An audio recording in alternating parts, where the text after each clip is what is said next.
Unatazama ELCT Karagwe Diocese Channel. Usisahau kusubscribe, like, share na kucomment.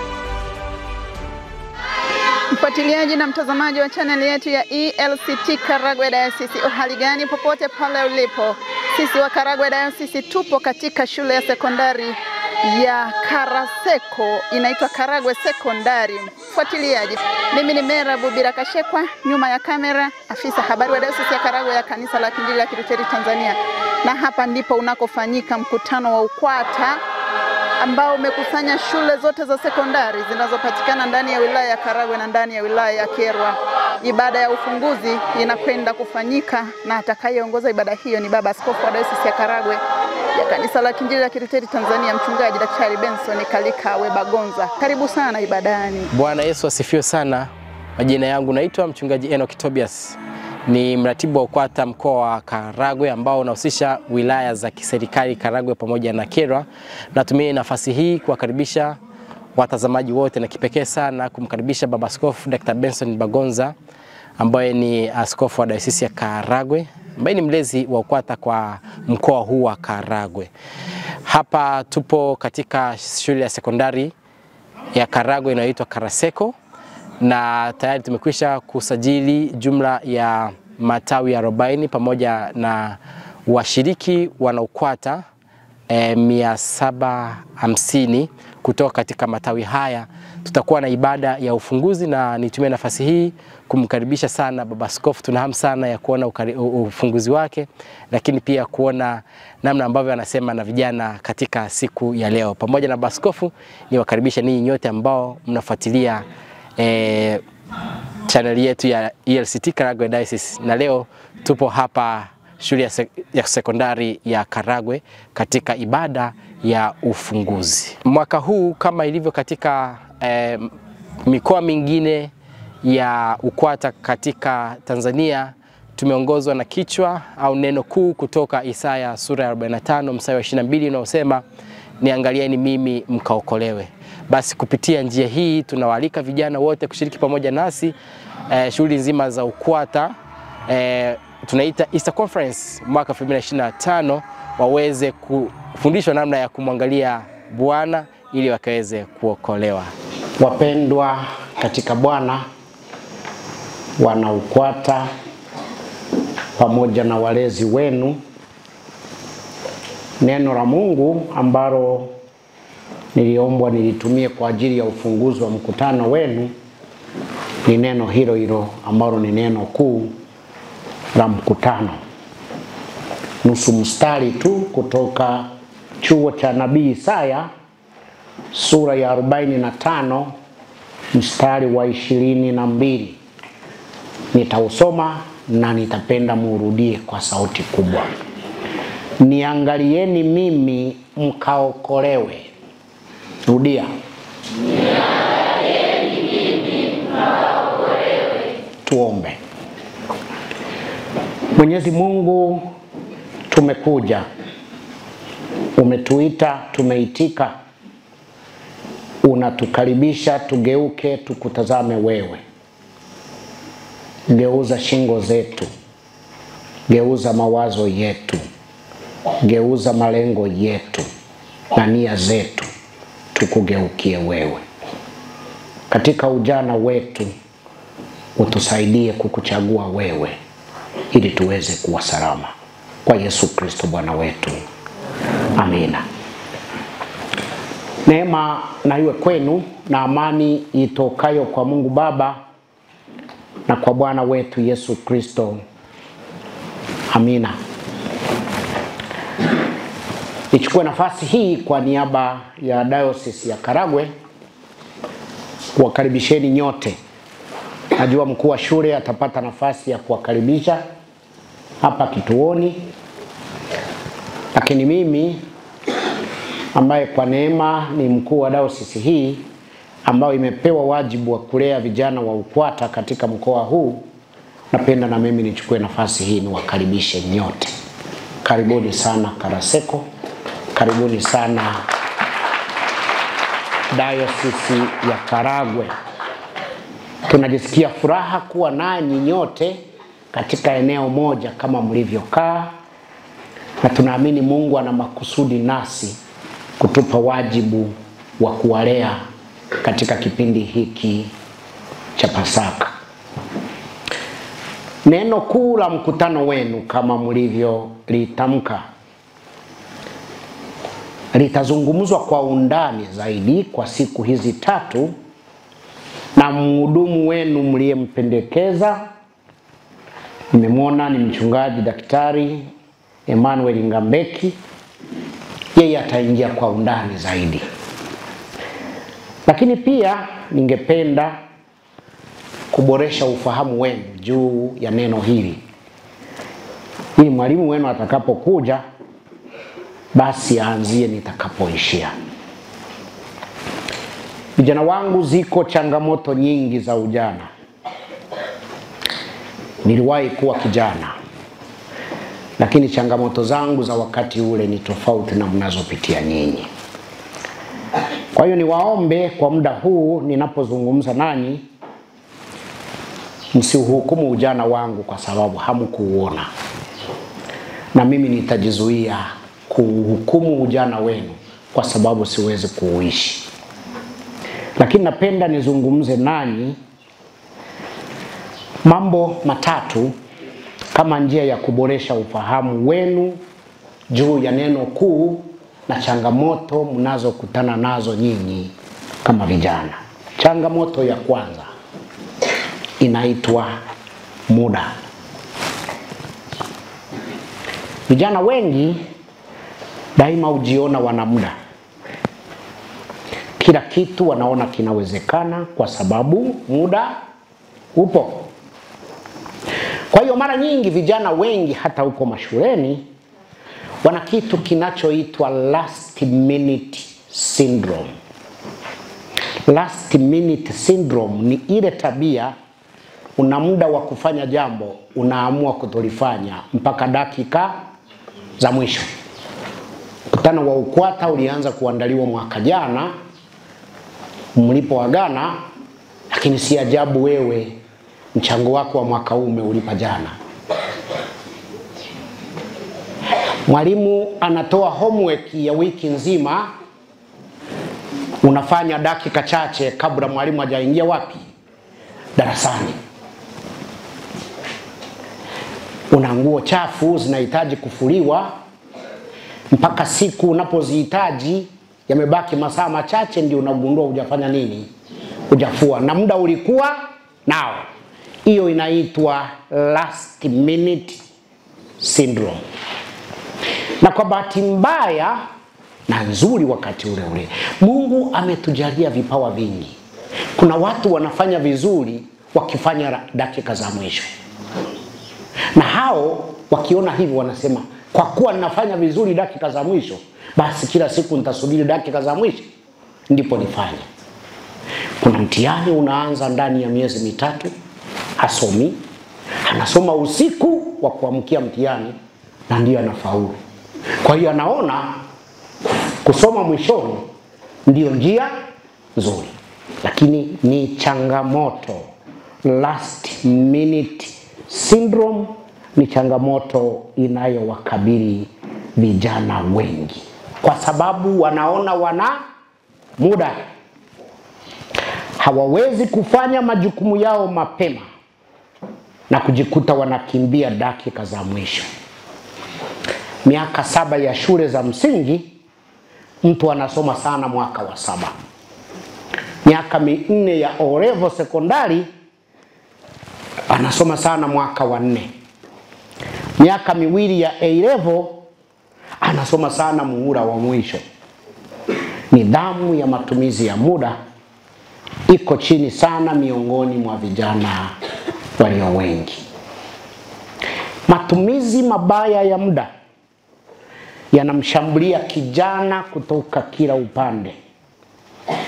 Unamkuta kijana anapotakiwa kupumzika anacheza, anapotakiwa kucheza anapumzika.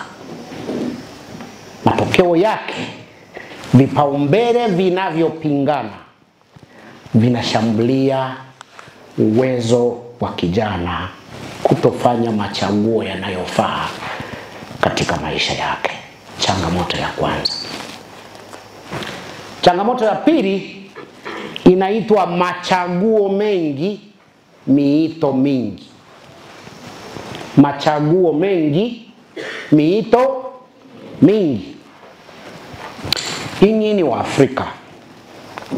Mila na desturi na uchumi wa Kiafrika haukutoa fursa ya machaguo mengi. Nyumbani kwenu mama alipakua chakula cha aina moja mezani. Kama ni ndizi maharage, ni basi. Huna chaguo. Utakula ndizi maharage tangu Januari mpaka Desemba. Ukienda kununuliwa nguo sokoni, kabla za Uturuki hazijaja, nguo zote sokoni zinafanana. Kinachotofautiana ni size. Kwa hiyo unafika kwenye familia moja au kijiji kimoja, watu wote wanafanya nini? Wanafanana, kwa sababu hakuna chaguo. Kiimani, imani ilikuwa moja kabla ya kuja kwa dini za kigeni. Kama ni Kazoba, kama ni Liangombe, ilikuwa ni hiyo hiyo. Wote mtaabudu na kuishi kwa hofu ya kumwogopa huyo Mungu. Hata shuleni na vyuoni, mimi nakumbuka tulichaguliwa masomo ya kuchukua. Hatukuwa na uhuru wa kuchagua. Tulipomaliza kidato cha pili, mwalimu anakuja anasema fulani na fulani mtasoma sayansi, fulani na fulani mtasoma biashara, fulani na fulani mtasoma arts. Hakuna swali, unachaguliwa. Hata marafiki na wachumba, kama ukuchaguliwa basi ulionywa juu ya yule uliyemchagua. Kama hawakukuchagulia kwamba mchukue huyu au chukuliwa na huyu, walikuacha uchague, lakini walikuonya juu ya yule uliyemchagua. Hukuwa huru kabisa. Sasa mambo yamebadilika. Utandawazi umeondoa hali hiyo. Umeondoa uhaba wa vitu bila kuongeza uwezo wa kuchagua. Kwamba unakwenda dukani kununua dawa ya mswaki, unakuta aina 10, lakini fedha ulizonazo ni za kununua dawa moja. Whitedent, Sensodyne, Colgate, ziko mpaka 10. Kwa hiyo wameondoa uhaba, vitu vipo, lakini uwezo wako wa kuchagua umebaki pale pale, ni mdogo. Kwa hiyo utandawazi umeondoa uhaba bila kuongeza uwezo wa kuchagua. Matokeo yake, watu waliozoea kuchaguliwa sasa wanalazimika kujichagulia. Hakuzoea kujichagulia, alikuwa anaambiwa chukua hiki. Sasa analazimika kuchagua yeye mwenyewe. Siku moja nilikwenda katika usharika mmoja wa dayosisi hii, ni katika jimbo la Mrongo. Tukafanya ibada, tukamaliza, tukawa na sherehe. Kijana mmoja aliyekaa kule mwishoni akaniandikia kikaratasi. Akasema, baba askofu, naomba unisaidie, naomba msaada, mimi ni mazingira magumu. Akakikunja kile kikaratasi, akampa mhudumu, akakileta mpaka nikakipata nilikokuwa nimekaa. Nikakifungua, nikakisoma, akuweka jina lake. Niliposimama nikasema, kuna mtu ameniandikia karatasi, anaomba nimsaidie kwa sababu ni mazingira magumu. Naomba ajitokeze nimsaidie. Akasimama. Akasema, ni wewe? Akasema, ni wewe. Nikusaidie nini? Akasema, utakavyoona.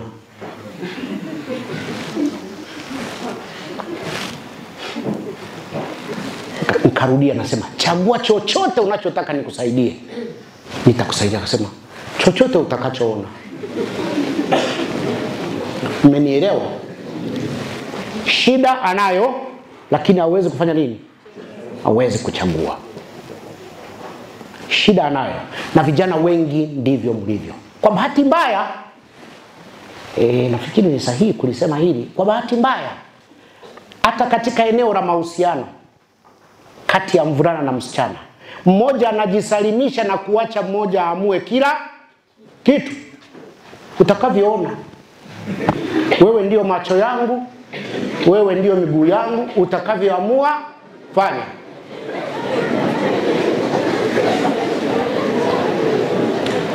Utandawazi umeondoa uhaba, lakini haukuongeza uwezo wa vijana kufanya machaguo sahihi.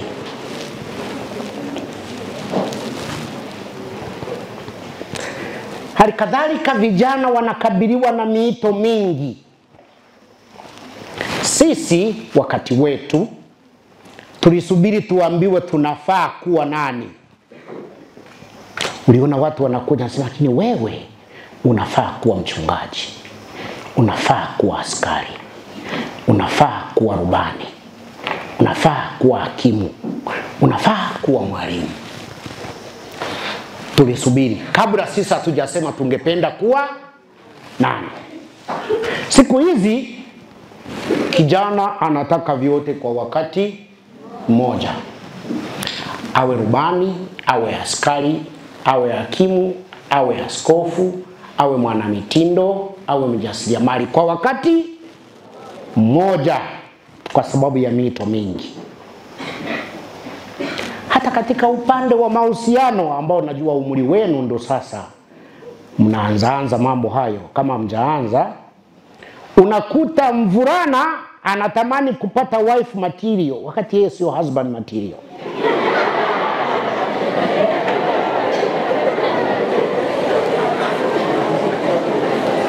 Haitokei kote kuwili. Msichana ambaye si wife material anataka husband material, na mvulana ambaye sio husband material anataka wife material. Kijana anataka iPhone 16 wakati hata hapo alipo anajitolea na hana mshahara. Anataka kununua gari wakati hata mkopo wa shule hajalipa. Anataka TV ya inchi 70 wakati anapanga chumba cha inchi 60. Sijui mnanielewa? Chumba anachoishi ni kidogo, hiyo TV ya inchi 70 haiwezi kufanya nini? Haiwezi kuingia. Anataka kitanda cha 6x6 wakati chumba ni 5x4. Anataka anunue sabuufa ya mziki wakati nyumba anamoishi ule mdundo wa sabuufa utashusha kuta zote.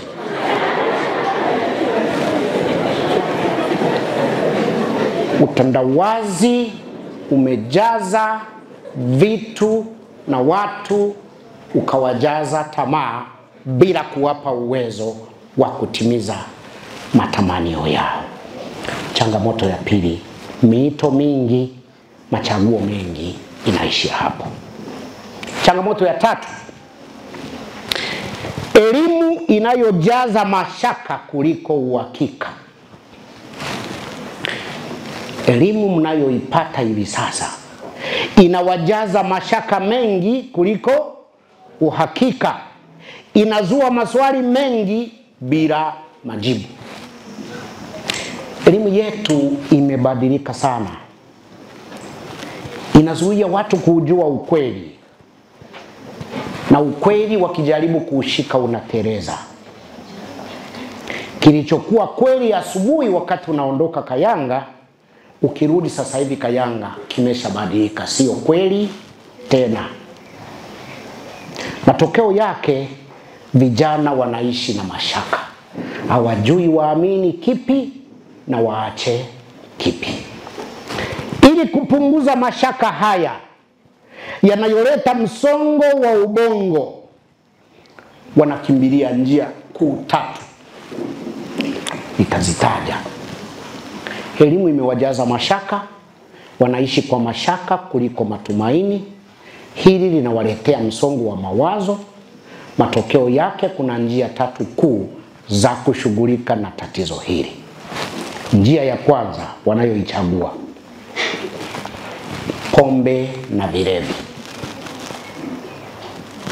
Hivi vinafanya ubongo wa kijana uone raha na kupunguza msongo na kuleta kausingizi. Akishaweka kabenako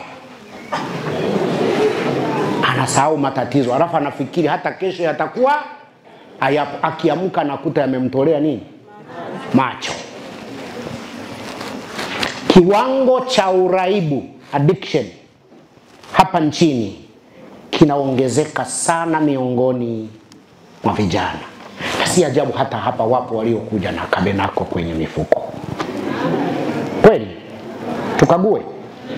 Tukaguane? Aha. Upatikanaji wa vilevi vya bei rahisi umeongeza uwezekano wa vijana kuendelea kuvitumia, kwa sababu unachohitaji ni jero au buku. Wanakuwekea katika kachupa kadogo lakini kenye alcoholic content kubwa 40-45. Kusudi hata ukiweka hako kadogo unajisikia umehama duniani. Huko wapi? Unajiona umeshapata kazi, umeshanunua iPhone, umeshapata wife material. Ukiamka asubuhi unakuta kila kitu hakipo. Mimi binafsi ninaogopa ninachokiona mbele yetu katika miaka 10 ijayo. Uraibu wa pombe na vilevi ni sawa na ugonjwa mlipuko kwa sasa hivi, epidemic. Wako watu wengi ndani ya miaka 10 ijayo watalazimika kuishi hospitalini kwenye wodi za watu wenye matatizo ya afya ya akili. Njia ya pili wanayotumia, madawa ya kulevya.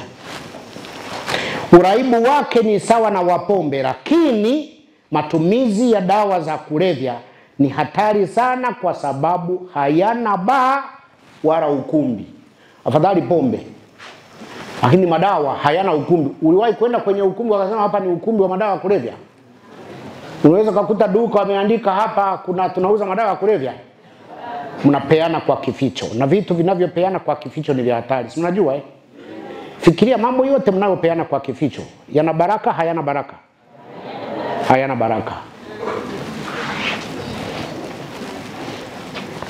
Watumiaji wanafanya private vyumbani, kwa hiyo ni sehemu ya jamii, lakini wanaisha kimya kimya. Serikali imekazana na wauzaji, lakini kiwango cha rushwa hapa nchini kinachochea uzalishaji na uuzaji wa madawa haya. Kiwango cha umaskini miongoni mwa vijana kinachochea matumizi ya madawa kwa sababu yanatatua matatizo yao kwa muda mfupi. Hapa kuna mambo mawili nimeyasema kwa haraka, inawezekana msiyashike vizuri. Kiwango cha rushwa katika taifa letu kiko juu sana. Kwa hiyo mtu akikamatwa na madawa ya kulevya, wale waliomkamata wanasema umaskini bye bye. Kwa sababu hata wakitangaza jioni, fulana amekamatwa na gramu 500 zenye thamani ya bilioni 2, lakini aliyemkamata ni polisi, mshahara wake 500. Ataziacha hizo? Hawezi kuziacha. Hawezi kufanya nini? Kuziacha. Lakini wakati ule matatizo ya vijana yameongezeka. Kwa hiyo dimandi ya kulewa ili wasinzie ni kubwa. Maskini wengi katika taifa letu ni vijana. Kwa hiyo lazima watafute njia ya kutuliza msongo wao. Kama hatua za haraka zitachukuliwa, mimi ninatabiri nusu ya wodi zote za hospitali hapa nchini miaka 10 ijayo zitageuka za kuraza waraibu wa pombe na madawa ya kulevya.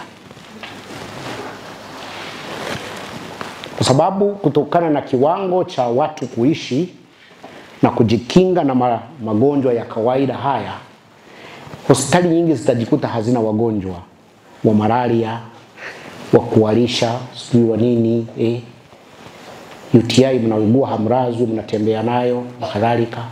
Kwa hiyo hospitali nyingi zitaraza watu wanaosumbuliwa na uraibu wa ulevi. wa madawa ya kulevya pamoja na pombe. Na nasema haya sio kuwatisha vijana wangu. Nawaambia ili mjue tunakokwenda sio kuzuri. Njia ya tatu ya vijana walio wengi, na wengi watakuwa wako hapa, ili kundi la tatu nafikiri tunao wateja wa kutosha hapa. Kuna kitu kinaitwa dini bangi. Dini bangi. Elimu yetu imewaweka vijana wetu njia panda. Reasoning au akili tunduizi inawafanya wamkimbie Mungu na kusema kwamba ni utopia, ni udanganyifu. Kwa hiyo ukiwa na akili nyingi unafikiri kuwa na dini ni kupoteza muda, ni utopia. Kwa hiyo elimu ya ovyo isiyosaidia vijana kujitambua na kutumia akili zao inawafanya wasombwe na dini bangi. Itafafanua. Dini bangi zinazowageuza misukule isiyoweza kujisaidia wala kulisaidia kanisa na taifa. Ukiwa na reasoning unadharau dini. Reasoning yako kama iko chini unakumbatia dini, unakuwa na dini kuliko hata Yesu. Na wewe bado nini? Ni kijana. Unaokoka mpaka unamzidi nani? Shule unaacha, maisha ya kawaida unaacha, unajiona uko mbinguni wakati bado uko wapi? Duniani. Lakini ukijaliwa tundu hizi pia unapitiliza, unamwacha Mungu, unaishi kwa kutegemea akili yako mwenyewe. Sasa namna ya kubalance ndipo changamoto ilipo.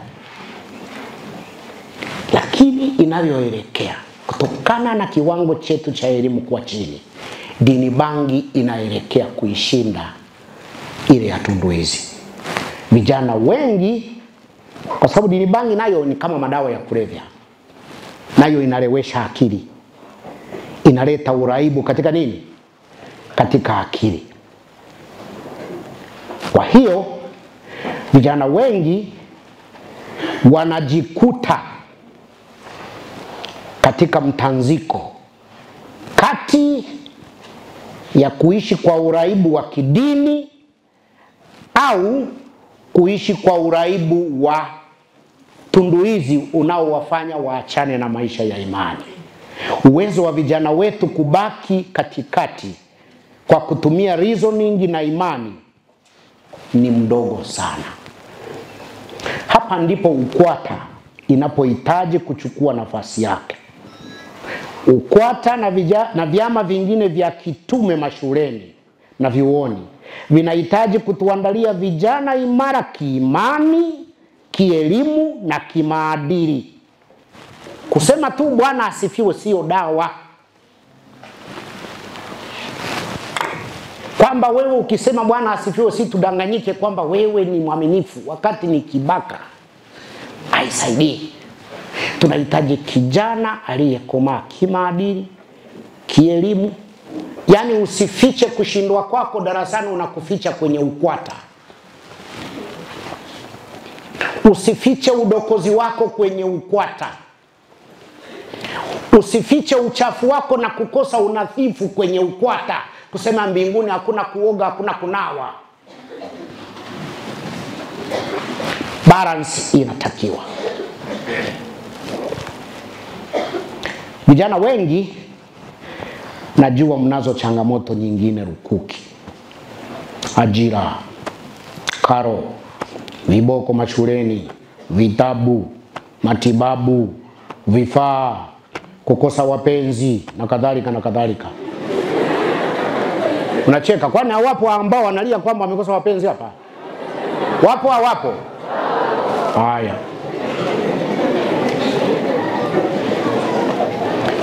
Hizi zote nilizozitaja sasa ni cha mtoto kulinganisha na zile tatu za awali nilizozitaja.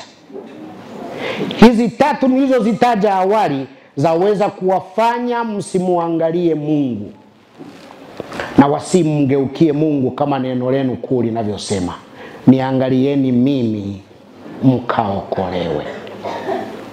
Enyi ncha zote za dunia, maana mimi ni Mungu, hapana Mungu mwingine. Vijana wengi mlioko hapa wanafikiri wote. Kuna ambaye hajabatizwa hapa? Anyoshe mkono nimbatize leo hata bila mafundisho. Nani hajabatizwa anyoshe mkono? Najua mlibatizwa kwa maji mengi, wengine madogo, wengine ya chumvi. Wengi hapa wameshachanganywa. Maji ya chumvi yanayotiririka, ya moto, ya baridi, ya asubuhi, ya jioni. Mmebatizwa kwa mibatizo mbali na mimi hiyo hainisumbui. Bora mmefanya nini? Na mbatizwe mara moja, msigeuzwe vichwa vyenu vya kufanyia mazoezi ya kubatiza. Kuna watu mitaani huko kazi yao wanatafuta vichwa vya kufanyia mazoezi ya kufanya nini? Ya kubatiza. Msiwakubalie. Ubatizo ni mara inatosha, hairudiwi. Kwa ubatizo wenu mmekuwa wana wa Mungu. Mmekuwa warithi wa ufalme. Mmekuwa wana wa ahadi na mpo ndani agano la Mungu la milele. Muwe na uhakika juu ya jambo hilo. Aliahidi kuwabariki na ahadi zake ni za kweli. Yeye aliyekuwa, aliyepo na atakayekuwa ndiye amewaita katika mkutano huu. Anawaita, anasema nigeukeni mimi mkaokolewe. Anajua kuna mambo mengi yanayowashughulisha, lakini anasema geuza shingo mkanitazame mimi ili muweze kuokolewa na changamoto hizi. Acha miungu mingine, mgeukie Mungu wa kweli aliyekuleta hapa duniani kwa makusudi maalum. Anataka uwe kijana bora na baadaye mwanafamilia bora. Mungu awabariki sana, na hili ndilo neno la Mungu.